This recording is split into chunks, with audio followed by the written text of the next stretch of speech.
Sunday সাসপেন্সের প্রধান উদ্দেশ্য শ্রোতাদের বিনোদন, কোনো ধর্মীয় সম্প্রদায় বা ব্যক্তিগত ধর্মীয় বিশ্বাসকে আঘাত করা নয়।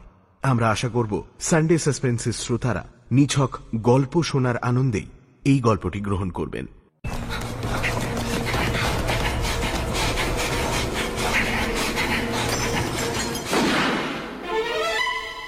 সানডে সাসপেন্স শুধুমাত্র radio Mirchi 98.3 FM A. It's hot. Bangla সাহিত্যের রোমাঞ্চকর কিছু গল্প দিয়ে সাজানো আমাদের এই বিশেষ নিবেদন সানডে সাসপেন্স। সানডে সাসপেন্সে আজ আপনার জন্য বিশেষ আকর্ষণ। গল্পটা মন দিয়ে শুনুন। গল্পের ফাঁকে ফাঁকে আপনার জন্য থাকবে প্রশ্ন। প্রশ্নের সঠিক উত্তরদাতাদের মধ্যে থেকে একজন লাকি উইনার পেয়ে যাবেন আশা অডিও তরফ থেকে Sunday suspense volume 2 Feluda special double CD pack. গত সপ্তাহে কন্টেস্ট উইনারদের নাম ঘোষণা করা হবে আজকের গল্পের ঠিক শেষে। আমাদের আজকের গল্পটি প্রাপ্তবয়স্কদের জন্য। মদ্যপান, ধূমপান ও মাদক সেবন স্বাস্থ্যের পক্ষে ক্ষতিকর। এই গল্পের সমস্ত চরিত্র ও ঘটনাবলী সম্পূর্ণ কাল্পনিক। বাস্তবের সঙ্গে কোনো মিল থেকে থাকলে সেটা সম্পূর্ণ অনিচ্ছাকৃত ও কাকতালীয়। সানডে সাসপেন্সে আমরা বিভিন্ন ধরনের সাসপেন্সের গল্প প্রচার করে থাকি। ভূত, গোয়েন্দা, অলৌকিক ইত্যাদি। ভূতের গল্পে অনেক সময় আমরা দেখেছি সেখানে ব্ল্যাক ম্যাজিক, দেবদেবী, ঝাড়ফুঁক, তন্ত্রমন্ত্র ইত্যাদির উল্লেখ থাকে। গল্পের লেখক রোমাঞ্চকর আবহাওয়া বা প্লট তৈরির খাতিরেই এগুলো ব্যবহার করে থাকেন। কোন রকম কুসংস্কার বা অযৌক্তিক ভীতিকে প্রশ্রয় দেবার জন্য নয়। আমরা আশা করব সানডে সাসপেন্সের শ্রোতারাও সংস্কার মুক্ত হয়ে খোলা মনে গল্প শোনার আনন্দেই এই গল্পগুলি গ্রহণ করবেন।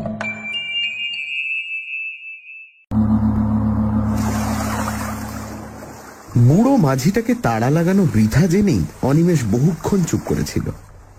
তার ফলে মাঝি আর আরোহী দুজনেই হাল ছেড়ে নিশ্চিন্ত হয়ে বসেছে। মাঝির বকাটাই রোগ, এমনকি ভাবভঙ্গি দেখে মনে হচ্ছিল ওইটাই পেশা।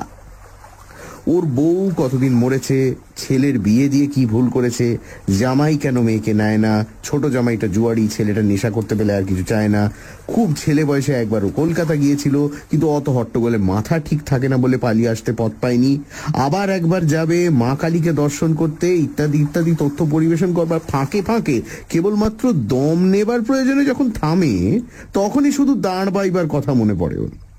সুতরাং শহরে যাবার বাস যে পাবে না তা অনিমেষ আগেই বুঝেছিল, কিন্তু এমন অবস্থায় যে পড়বে তা কল্পনা করেনি। বাস তো নেই, আশেপাশে কোথাও মানব বসতির চিহ্ন যেন চোখে পড়ে না। নৌকো এসে যেখানটায় ভেড়ে সেখানে বাঁশের মাচা মতো একটা আছে, জাহাজ ঘাটা হলে অনায়াসে জেটি বলা যেত। সেই মাচাতে নেমে অসহায়ভাবে অনিমেষ একবার চারিদিকে তাকিয়ে দেখল। নিচে ময়ূরাক্ষীর কালো জল নিঃশব্দে বয়ে যাচ্ছে। তার স্রোতের গতি থাকলেও তবু একটু প্রাণ স্পন্দন বোঝা যেত।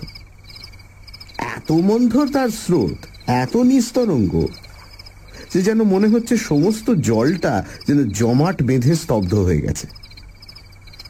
ওপারে ভগীরথপুর গ্রাম, বেশ সম্পন্ন গ্রাম তা সে জানে। বহু লোকের বাস, অনেক পাকা বাড়ি, স্কুল, ডাকঘর আছে, কিন্তু এখান থেকে তার কিছুই দেখা যায় না। ঘাট থেকে উঠে যে রাস্তাটা গ্রামের দিকে গিয়েছে তার সাদা বালির আভাস নিবিড় বনের অন্ধকারে মিশে গেছে একটুখানি গিয়েই। দুদিকে বড় বড় গাছ, কি গাছ তা বোঝা যায় না, কিন্তু তারই অসংখ্য শাখা পল্লব সমস্ত গ্রামটাকে যেন চোখের আড়াল করে রেখেছে। একটা আলোর রেখা পর্যন্ত চোখে পড়ে না। ওপারেই যদি এই হয়, এপারের অবস্থা সহজেই অনুমেয়।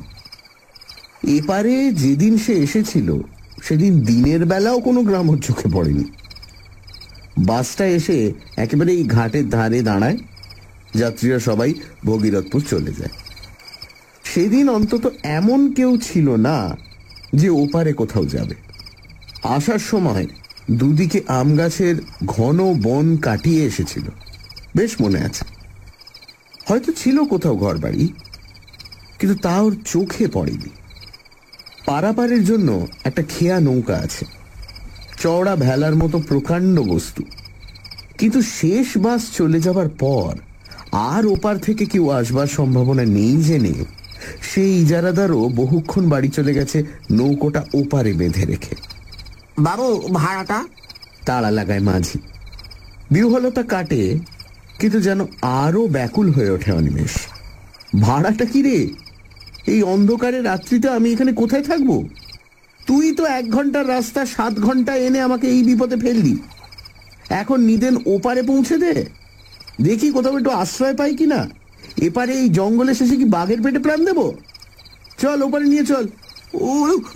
উটি লাল্লা বাগ্গা, উটি লাল্লা বাগ্গা। সে কি, কেন রে, কি হয়েছে? তার উত্তরে মাঝি যা বলল তার অর্থ হচ্ছে এই: ওপারে অন্য নৌকা গেলে খেয়ার ইজারাদার বড্ড বকাবকি করে, পুলিশে ধরিয়ে দেয়। সুতরাং ওপারে যাওয়া ওর পক্ষে সম্ভব নয়। অনিমেষ তাকে অনেক করে বোঝালো। ওপারে তাকে ধরবার জন্য ইজারাদার যদি বসে থাকতো তো অনিমেষ তাকেই ডাকতো। শুধু ইজারাদার কেন, জনমানবের চিহ্ন থাকলেও সে মাঝিকে এ অনুরোধ করত না। কোনো মতে নামিয়ে দিয়ে সে চলে যাক, তাতে যদি কেউ তাকে ধরে তো অনিমেষ তার দায়ী, ইত্যাদি সব কথার উত্তরে সেই একই উত্তর, উটি লাল্লা বাগ্গা বাবু, উটি লাল্লা বাগ্গা। অনিমেষ তখন রাগ করে বলল, তবে তুইও থাক, আমি তো নৌকোতেই রাত কাটাই। আগা উটিও লাল্লাম। শুধু তাই নয়, দাঁড়ের একটা ধাক্কা দিয়ে নৌকোটা খানিকটা দূরে সরিয়ে নিয়ে গেল। টাকাটি শুনে দেন কেন, বাড়ি চলে যাই। তবে টাকাও পাবি না, যা, রাগ করে বলল অনিমেষ। কিন্তু যখন দেখে বুড়োটা সত্যি সত্যি একটা নিঃশ্বাস ফেলে ঘরমুখো হচ্ছে, তখন সে 1 টাকার নোট দলা পাকিয়ে ছুঁড়েই দিল। যা বেটা যা, পথে ডুবে মরিস তো ঠিক হয়, মনে মনে বলে অনিমেষ। ব্যাস, এরপর সব পরিষ্কার। ওপারে ঘন বনের নিবিড় অন্ধকার, সামনে অতল শান্ত জলে তারই রহস্য যেন জমাট বেঁধে, আর এপারে তার চারপাশ ঘিরেও দৈত্যের মতো কতগুলি গাছপালা। সুটকেসটা মাচার ওপর পেতে সেখানেই জেকে বসল অনিমেষ। বাঘ ভাল্লুক যদি সত্যি আসে তো জলে ঝাঁপিয়ে পড়তে পারবে, এখানেই খানিকটা তবু নিরাপদ। খড় খড় ঝটপট শব্দ করে কি একটা পাখি উড়ে বসলো মাথার উপর। ভয় পেয়ে চমকে উঠল অনিমেষ। কাছেই কোথায় শুকনো পাতার উপর দিয়ে কি একটা সরীসৃপ চলে গেল বোধহয়।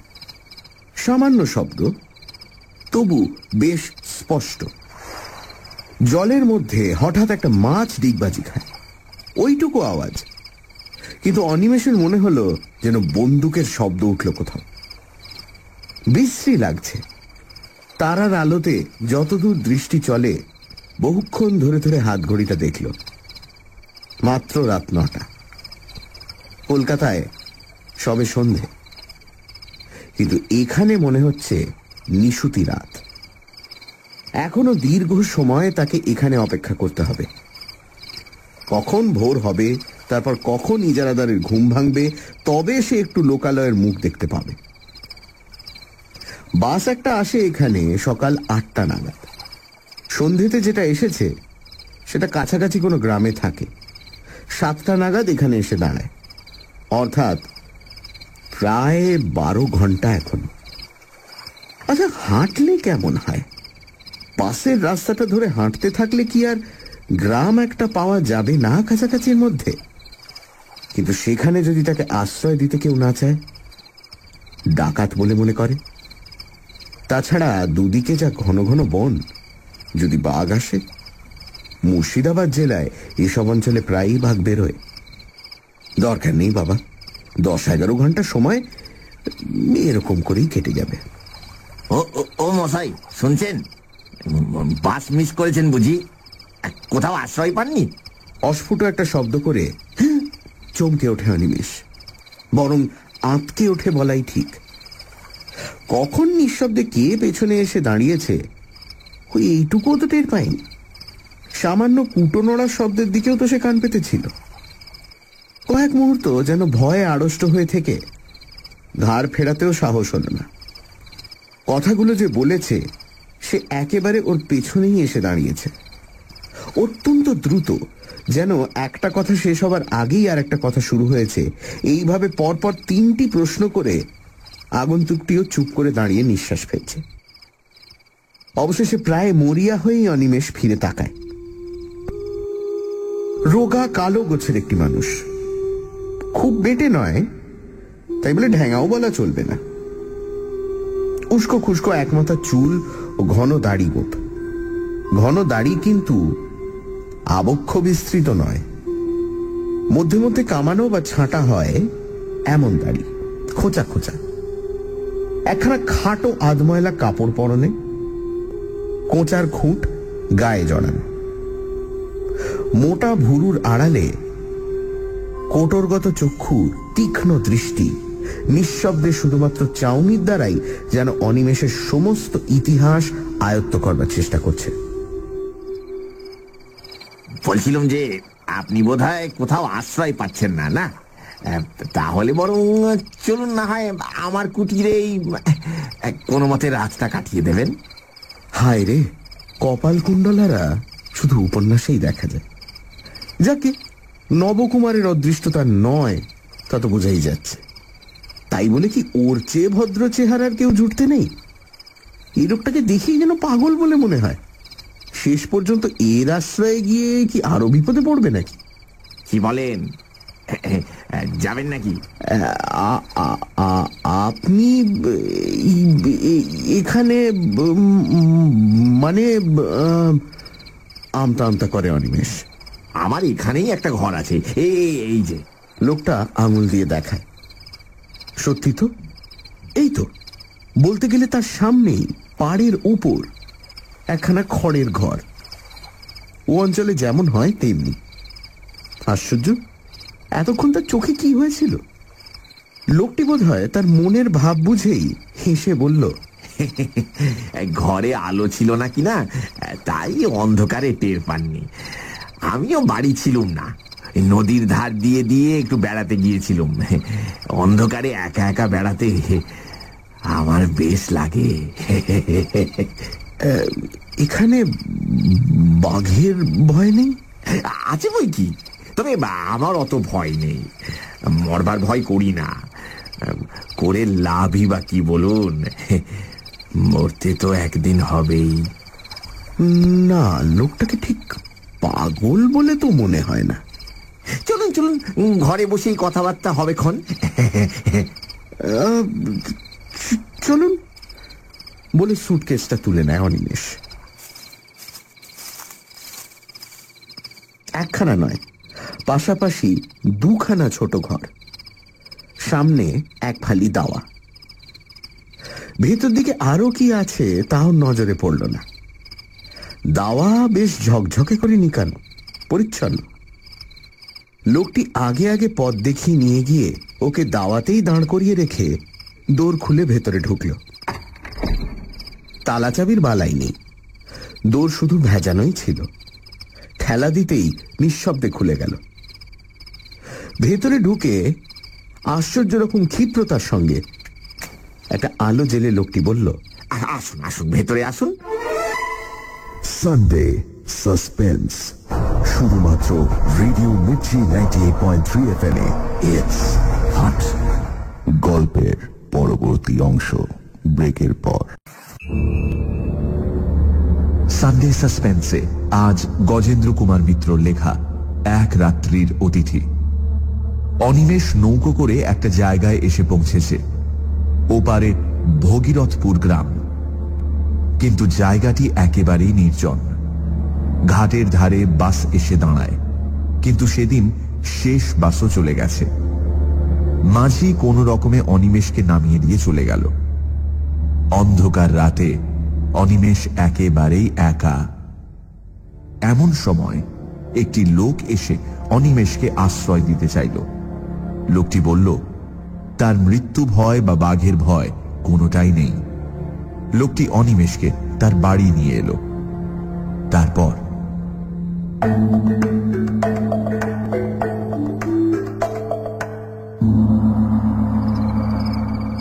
ঘরে আসবাবপত্র বেশি ছিল না।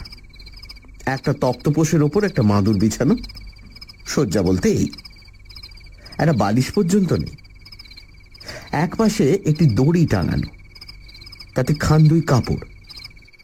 তার মধ্যে একটা লাল মেঝেতে জলের মেটে কলসি, একটা কাঁসার ঘটি এবং পিতলের পিল সুজে একটা মাটির প্রদীপ। এছাড়া আর কোথাও কিছু নেই। বসুন, ওই চৌকিটার উপর বসুন।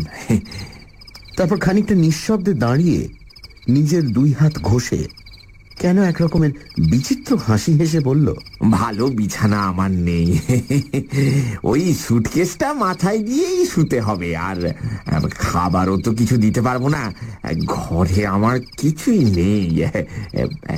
আপনি মদ খান? যেন একটা আকস্মিক উগ্রতা দেখা দেয় ওর প্রশ্ন করবার ভঙ্গিতে। না না, রক্ষে করুন, কিচ্ছু ব্যস্ত হবেন না আমার জন্য, আশ্রয় পেয়েছি এই ঢের। ওই আশ্রয়টুকুই যা, বাঘ ভাল্লুকের হাত থেকে তো বাঁচলেন অন্তত। তা আশ্রয় ভালোই, ঘরখানা মন্দ নয়, কি বলেন? বলতে বলতে হেসে উঠে সে। সাদা ঝকঝকে দাঁত কালো দাড়ির ফাঁকে চকচক করে। অনিমেষের যেন ভালো লাগে না ওর ভাবভঙ্গি। আবারও সেই সন্দেহটা মনে জাগে, পাগলের পাল্লা এসে পড়ল নাকি। আপনি এখানে কি করেন? আপাতত কিছুই না। আচ্ছা বসুন, আমি একটু আসি। মুখ হাত ধোবেন নাকি? ধুতে পারলে ভালোই হতো, কিন্তু অনিমেষের তখন নড়তে ইচ্ছে করছে না। সে বলল, না না, দরকার নেই। লোকটি বেরিয়ে গেল। অনিমেষ স্তব্ধ হয়ে বসেই রইল। ভালো বোধ হচ্ছে না ওর, কেমন যেন একটা অস্বস্তি হচ্ছে। কি করে লোকটা এখানে? এমন একাই বা থাকে কেন? ঘরে কোনো রকম কিছু খাবার নেই তো নিজে খায় কি? চোর ডাকাত নয় তো? লোকজনকে ভুলিয়ে এনে শেষে ঈশ্বর বাঁচিয়েছে। ব্যাগে ওর খান কতক পুরনো কাপড় জামা ছাড়া আর কিছুই নেই। পকেটেও মাত্র টাকা 6 আছে। কিন্তু একটু পরেই সমস্ত দেহ হিম হয়ে ওর মনে পড়ে, এই সব উদ্দেশ্যে যারা নিয়ে আসে ভুলিয়ে, টাকা না পেলে তারা আরো হিংস্র হয়ে ওঠে। তাছাড়া মেরে ফেলে তবে তো দেখবে কি আছে না আছে। ওদের দেশে একবার খুব ডাকাতের উপদ্রব হয়েছিল। তারা একটা লোককে খুন করার পর পেয়েছিল মাত্র একটা আদলা। কখন গৃহস্বামী আবার নিঃশব্দে ওর কাছে এসে দাঁড়িয়েছে অনিমেষ টেরও পায়নি। যদিও খোলা দরজার দিকে চেয়েই বসেছিল সে। আশ্চর্য। লোকটা বলল, বলছি কি, এখনই শুয়ে পড়বেন নাকি? যদি ঘুম পেয়ে থাকে তো আলাদা কথা, নইলে একটু বসি। এই কতদিন লোকের সঙ্গে কথা কইতে পাইনি, বলেন তো দুটো কথা কয়ে বাঁচি আর কি। এইখানে তেমন লোকজন তো নেই, আসেও না কেউ। অনিমেষ আবারও পূর্ব প্রশ্নের জেদ টানল। তা এমন জায়গায় আপনি থাকেনি বা কেন? সেই হাসি গৃহস্বামীর মুখে, তেমনই নিঃশব্দ হাসি। দাড়ির ফাঁকে শুভ্র দন্তের সেই বিজলি প্রকাশ। ভয় নেই, আমি চোর ডাকাতও নই, পাগলও নই। ঘরে কিছু নেই মানে আমার কিছুর দরকার নেই, থাকারও দরকার হয় না আমার। কেন জানেন? তারপর যেন কতকটা অসংলগ্ন ভাবেই বলে ওঠে, আমি আমি সাধক, তান্ত্রিক, সন্ন্যাসী। সন্ন্যাসী? অবিশ্বাসের দৃষ্টিতে চায় অনিমেষ। অপ্রতিভ হয়ে লোকটা বলে, না মানে সন্ন্যাসী মানে ঠিক অভিষিক্ত সন্ন্যাসী নই, তবে সাধক বটে। উবু হয়ে ঘরের মেঝেতেই বসল লোকটা। কিছুক্ষণ মৌনভাবে থেকে বলল, তাহলে আপনাকে বলেই ফেলি, সেটা কাউকে কখনো বলিনি, বলবার সুযোগও পাইনি বিশেষ। এই অঞ্চলেরই লোক আমি, বুঝলেন। ছেলেবেলা থেকেই নানা বইতে তান্ত্রিক সন্ন্যাসীদের অদ্ভুত সব ক্ষমতার কথা পড়ে ওইদিকে মনটা ঝোঁকে। মনে হতো আমিও ওই সব সাধনা করে সিদ্ধ হব, তারপর প্রাণ ভরে পৃথিবীর সব ঐশ্বর্য ভোগ করব। আর আমাকে পাইকে, হায় রে, তখন কি আর জানতুম যে ভোগের উদ্দেশ্যে সাধনা করতে এলে সিদ্ধি তো দূরের কথা, সমস্তই খোয়াতে হয় একে একে। এই পর্যন্ত বলে লোকটি চুপ করল। এতক্ষণ অনিমেষও অনেকটা সহজ হয়েছে। লোকটির ভাবভঙ্গি আর কথাবার্তায় সত্য কথা বলছে বলেই মনে হয়। দুশ্চিন্তা অনেকখানি কমে গেল ওর। বাড়ি আমার এই অঞ্চলে নয়, বাড়ি সেই 5 ধুপির কাছে। তা এখানে কেন এলুম বলছি, দাঁড়ান। বলেছি আপনাকে, ওই ছেলেবেলা থেকেই ওই দিকে ঝোঁক গিয়েছিল। স্কুলের পড়া হলো না, তার বদলে যত সব ওই ধরনের বই পড়তে লাগলো। পড়তে পড়তে বিশ্বাসটা খুব পাকা হয়ে গেল। কিন্তু কিন্তু গুরু কই? 2-1 সন্ন্যাসী যাদের হাতের কাছে পেলুম, দেখলাম সব বাজে, কেউ কিচ্ছু জানে না। অথচ পথ দেখাবে এমন লোক না পেলে এগোবো কি করে? মনটা বড়ই চঞ্চল হয়ে উঠল। খাবার চিন্তা ছিল না, মাথার উপর বাবা, বড় ভাইরা সবাই ছিল, জমি জমা ওই তারাই দেখাশোনা করত। অবশ্য আমি বকুনিও খেয়েছি ঢের, কাজকর্ম কিছু করি না বলে, কিন্তু সেসব গায়ে মাখিনি। তবে যতদিন যেতে লাগলো মনটা ততই ব্যাকুল হয়ে উঠল। শেষমেশ আমার 23-24 বছর বয়সের সময়ে বাড়ি থেকে সামান্য কিছু টাকা নিয়ে বেরিয়ে পড়লুম। বেশ বুঝেছিলুম ঘরে বসে আর কিছু হবে না। এই তীর্থ করে অনেক দেশই ঘুরলুম, ভালো চাকরি বা ভালো বিয়ে করার অনেক সুযোগও পেয়েছিলুম, জানেন। সংসার, বুঝলেন মশাই, মায়ার ফাঁদ পেতে রেখে দেয় সারা জগতে। যাই হোক, সেদিকে মন ছিল না বলে কেউ বাঁধতে পারল না। কিন্তু আসল যা উদ্দেশ্য, তাও তো কিছু হলো না। এমনি ভাবে যখন ক্রমশ হতাশ হয়ে উঠেছি, তখন একদিন বাড়ি ফেরার পথে, বলতে গেলে ওই বাড়ির কাছে এসে হঠাৎ একজনকে পেয়ে গেলুম। বক্রেশ্বরের শ্মশানে এক সাধু থাকেন শুনলুম, উলঙ্গ থাকেন শ্মশানে শুয়ে, কেউ খেতে দিলে খান, নইলে এমনি থাকেন। কাঁচা মাংস, পাতা লতা, এমনকি বিষ্ঠা খেতেও তার আপত্তি নেই বোধহয়, এমনই নিষ্পৃহ তিনি। খোঁজ করে করে গেলুম, প্রথম তো দেখাই পাওয়া যায় না, শেষে 3 দিন ধন্না দিয়ে পড়ে থাকতে দর্শন পেলুম। বিপুল দেহ, তীক্ষ্ণ দৃষ্টি, পাগলের মতো ভাবভঙ্গি। কিন্তু পাগল নন, না না না না না। একদিন আমার চোখের সামনেই দুদিক থেকে দুদল ভক্ত তাকে দর্শন করতে আসছে দেখে আমার চোখের সামনে শিয়ালের দেহ ধরে বনের মধ্যে গিয়ে সেদুলেন। কেউ আর খুঁজেই পেল না। বুঝলুম যে এতদিন ধরে যাকে খুঁজছিলুম, এতদিন পরে তাকে পেয়েছি। অনিমেষের মনেও ততক্ষণে গল্প জমে উঠেছে। লোকটি থামতেই সে বলল, তারপর? লোক তো পেলুম, তাকে ধরি কি করে? কিছুতেই ধরা দেয় না। কিছু বলতে গেলে শ্মশানের পোড়া কাঠ তুলে তেড়ে আসে। একদিন একদিন খুব কান্নাকাটি করতে সব শুনলে মন দিয়ে, কিন্তু তারপর যা বকুনিটি দিলে, বলে ভালো চাস তো এসব মতলব ছাড়, সাধনা করবি তুই ওই 1.5 কাঁপা নিয়ে, তোর কাজ নয়, বুঝলে, মরবি একেবারে। তাছাড়া ভোগ করবার জন্যে সব কাজ যে করতে আসে তার একুল ওকুল দুকুল যায়। ঘরের ছেলে ঘরে ফিরে যা, যা বিয়ে থা কর, নিজে নিজেই ভগবানকে ডাক, নয়তো কুলগুরুর কাছে দীক্ষা নিস।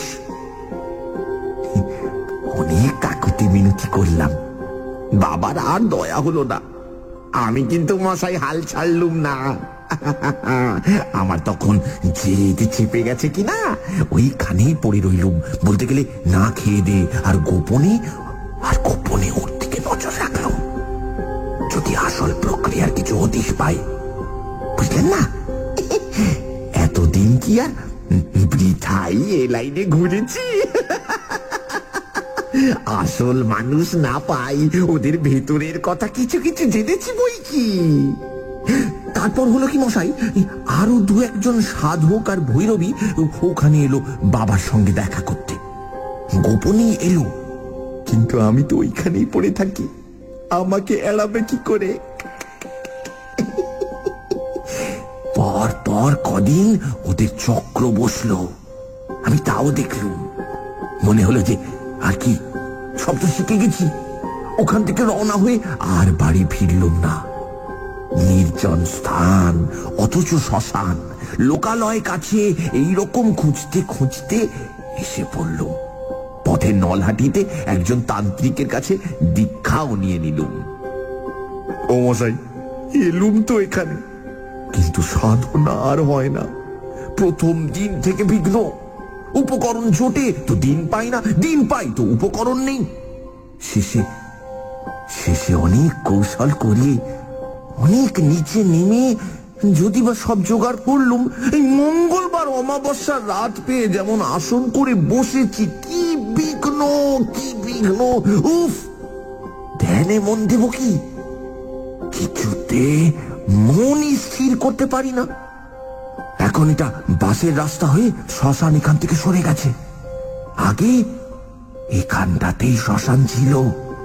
এই যে এখন যেখানে ঘর দেখছেন, এই যেখানে আমরা বসে আছি, এইখানেই সেদিন আসন করে বসেছিল।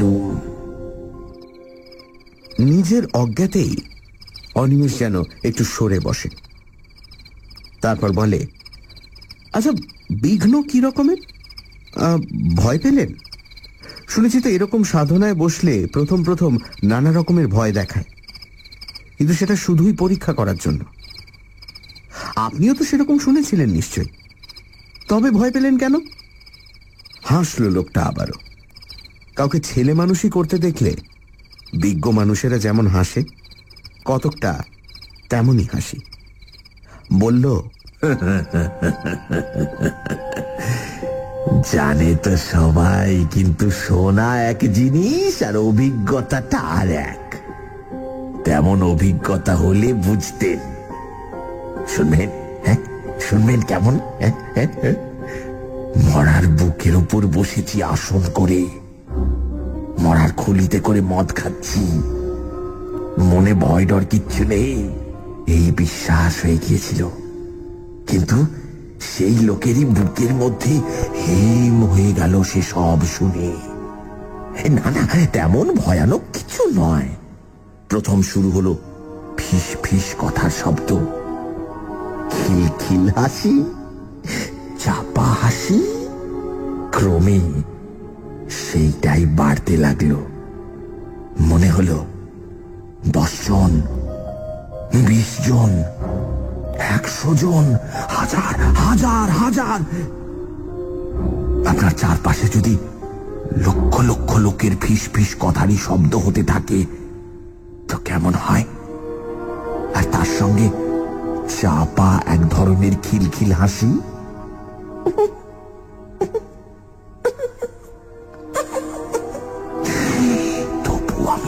স্থির হয়ে আসনেই বসে রইলুম, নড়লুম না। যদিও কাজে আর মন দিতে পারলুম না, এটাও ঠিক।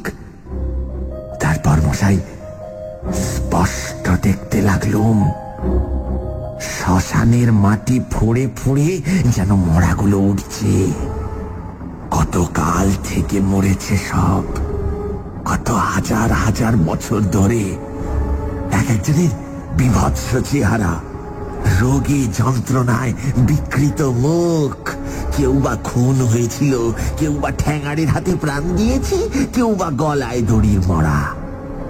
ঠিক সেই অবস্থায় উঠেছে, তেমনি কন্ধ কাটা কিংবা হাড় ঘোড় ভাঙা অবস্থায়। সকলেরই মুখে রাগ, চোখের দৃষ্টিতে আগুন। তারা সবাই আমার দিকে আঙুল তুলে শাসাতে লাগলো, পাপিষ্ঠ, তুই এখানে কেন? শ্মশান অপবিত্র করতে এসেছিস?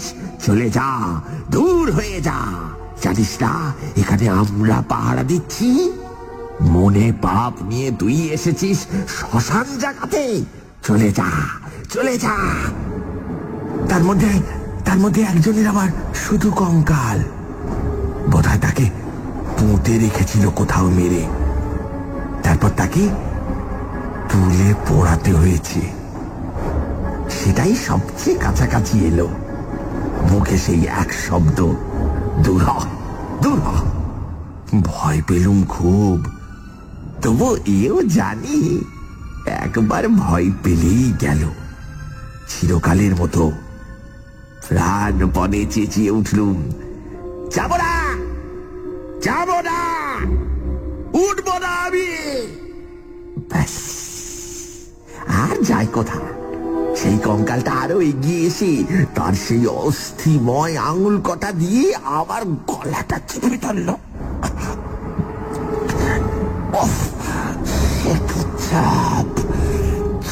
কি চাপ যেন মোটা লোহা সাঁড়াশি। কত চেষ্টা করলো মুক্ত হবার, কিন্তু সে বজ্র কঠিন মুষ্টি খোলে কার সাধ্য? দম বন্ধ হয়ে গেল। বুকে সে এক অসহ্য যন্ত্রণা। মনে হলো যেন দেহের প্রতিটি শিরা পেটে যাচ্ছে। কলি বিকলি করতে লাগলো এক ফোঁটা হাওয়ার জন্য। সে হাওয়া চারিদিকেই রয়েছে, তবু এক বিন্দু বুকের মধ্যে দিতে পারলাম না, বরং আরো চেপে বসতে লাগলো সেই সাঁড়াশির মতো আঙুলগুলো। তারপর রুদ্ধ নিঃশ্বাসে প্রশ্ন করল অনিমেষ। তারপর আবার সেই হাসি।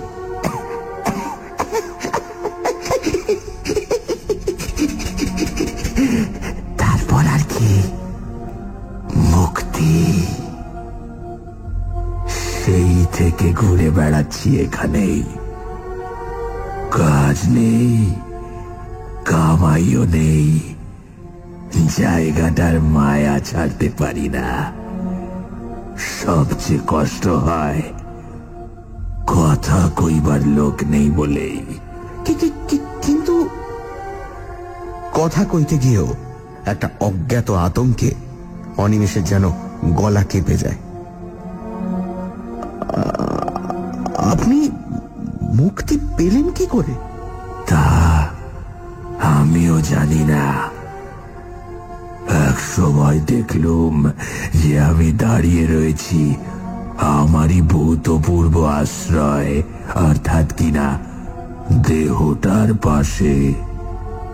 যারা এসেছিল তাদেরও তো কাজ শেষ, তারাও সব যে যার মিলিয়ে গেছে।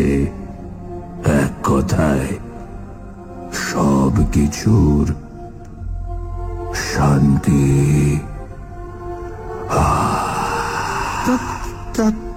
তার মানে কি? আপনি কি বলতে চান যে আপনি তখন মারা গেছেন? আপনি কি মরা? সানডে সাসপেন্স, শুধুমাত্র radio Mirchi 98.3 FM A. It's hot. Animesh শুনছে জনৈক সাধকের আত্মজীবনী। সে নিজের মুখেই বলছে যে সে চোর, ডাকাত বা পাগল কোনোটাই নয়। তান্ত্রিক সন্ন্যাসী হবার বাসনা নিয়ে লোকটি বাড়ি ছেড়েছিল। তারপর এক সাধুর সংস্পর্শে এসে নানা রকম সাধনা করতে শুরু করে এবং একদিন রাতে তার সাধনার সময় শ্মশানের মাটি ফুঁড়ে ভয়ঙ্কর আত্মারা উঠে আসে। একটি কঙ্কাল তার গলা চেপে ধরে এবং তারপর সে সম্পূর্ণ মুক্তি পেয়ে যায়।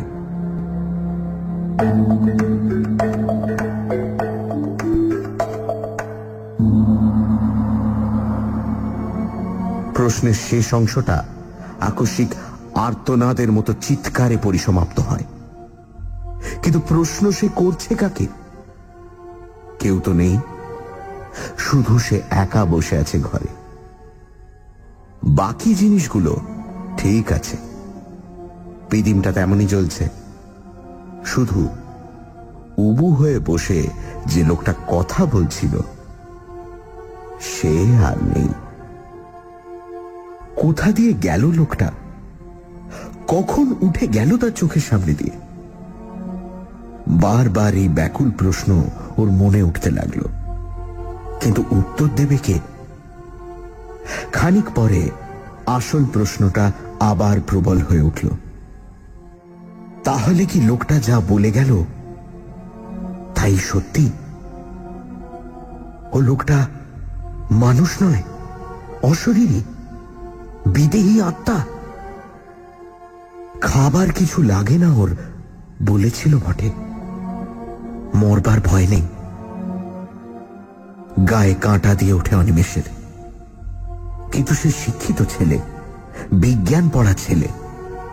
এসব মিথ্যা কল্পনা, আত্মসম্মোহন বলেই জানে।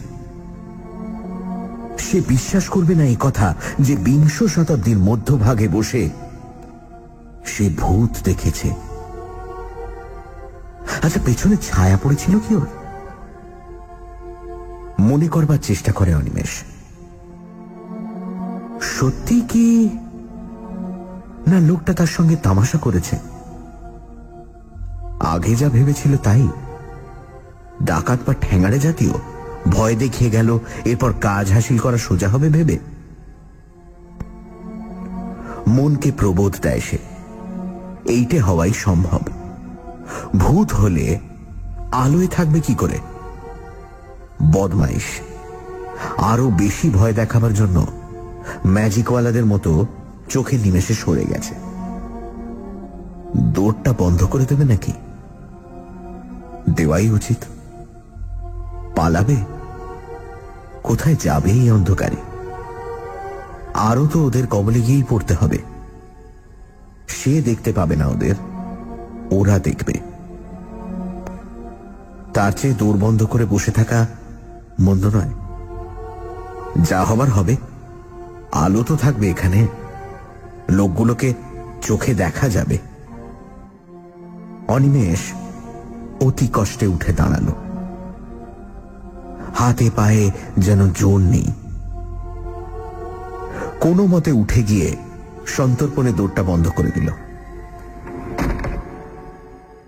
ভাগ্যিস ভেতরে খিল আছে, বেশ মজবুত খিল। দেখে শুনে ভালো করে বন্ধ করল। যাক, নিশ্চিন্ত। কিন্তু এ কি?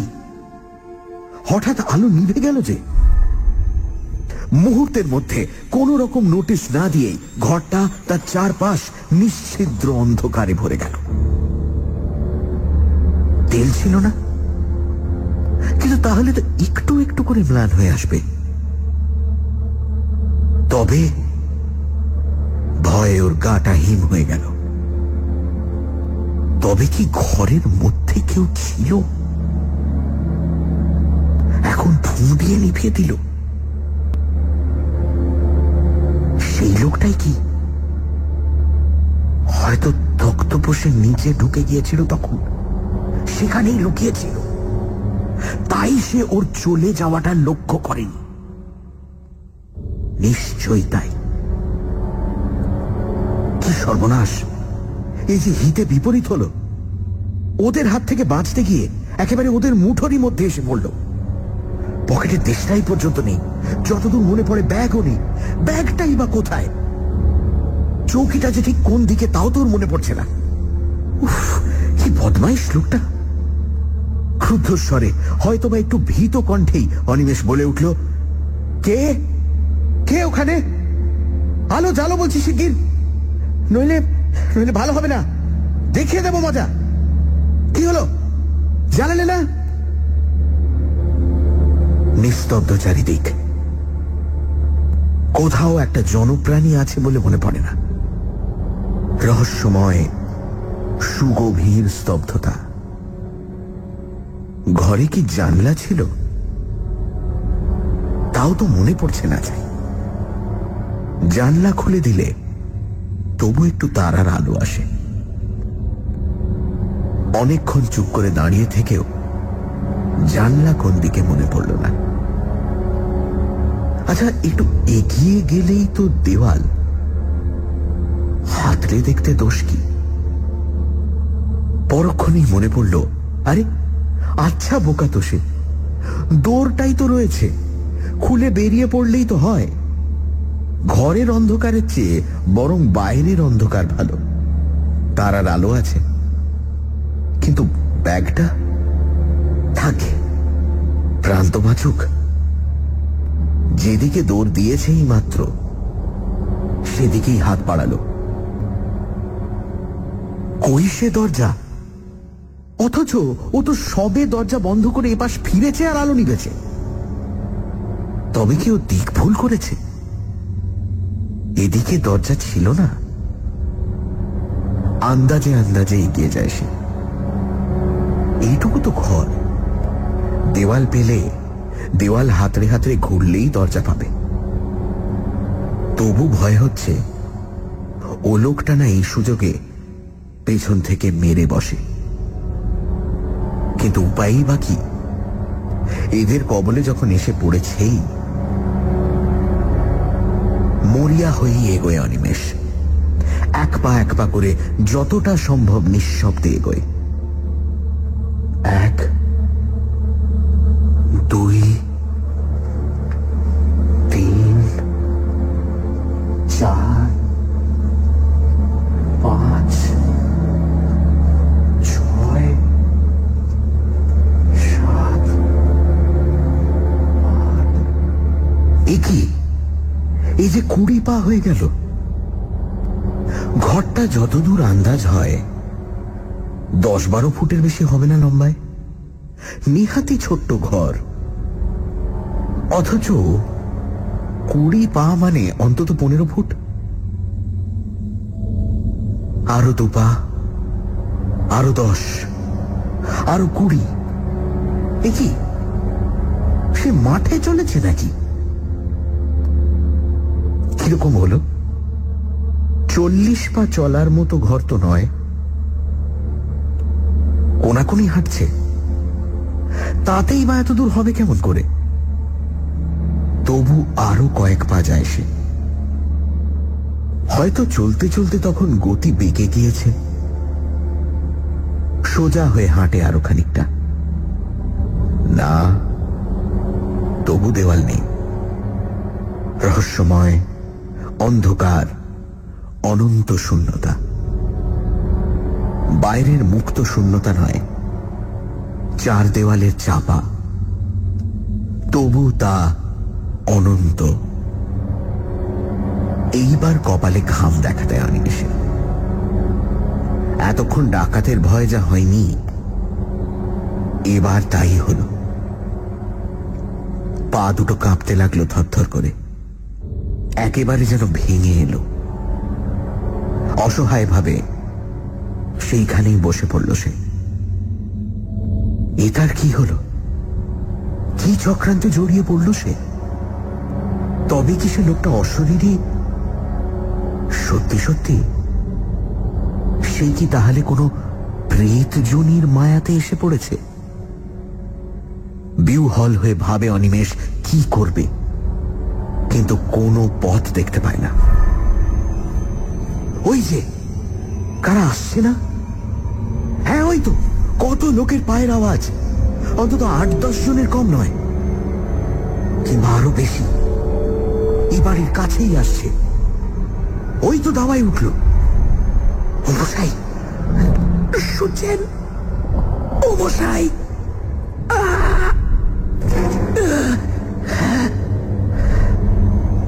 গলা দিয়ে স্বর বেরোল না। টাকরা শুকিয়ে গিয়েছে, গলা কাঠ। কিন্তু ওরাই যদি সেই ডাকাতের দল হয়,